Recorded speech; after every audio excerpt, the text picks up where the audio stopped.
One day, as Buddha was sitting peacefully with his disciples, a man approached him.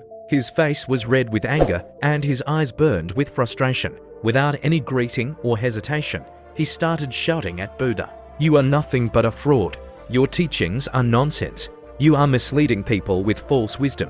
His voice was filled with hatred, but Buddha remained calm. His expression did not change. He did not flinch, nor did he react. Instead, he sat there, still and peaceful, as if he hadn't heard a word. The man grew even angrier. Seeing Buddha's silence, he shouted even louder, "Why are you not saying anything? Are you deaf? Have you nothing to defend yourself with?" Still, Buddha remained unshaken. He simply looked at the man with gentle eyes and asked, "Tell me something. If someone brings you a gift, but you refuse to accept it, to whom does the gift belong?" The man was confused. He thought for a moment and then answered, "If I do not accept it, then it still belongs to the one who offered it." Buddha nodded and said, "Exactly. And the same is true for your anger and insults. If I do not accept them, they remain yours, not mine." Hearing this, the man was stunned. He had expected an argument, a defensive reply, or at least a reaction.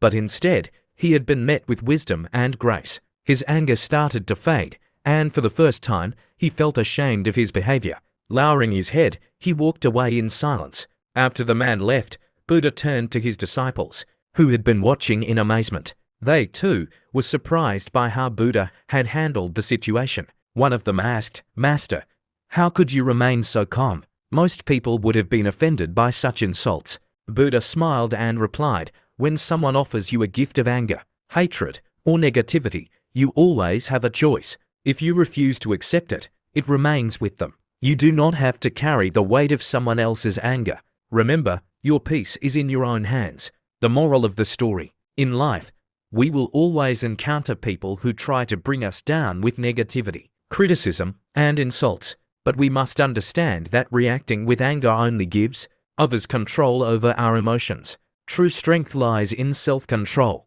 It is not about winning arguments or proving ourselves right, but about maintaining our peace. Just as Buddha chose not to accept the man's anger, we too can choose not to accept negativity. The next time someone tries to provoke you, remember, you have a choice. You can react and lose your peace, or you can stay calm and let their negativity remain with them. The power is in your hands. Not every battle is worth fighting. Not every insult is worth your energy. Stay calm, stay wise, and rise above negativity.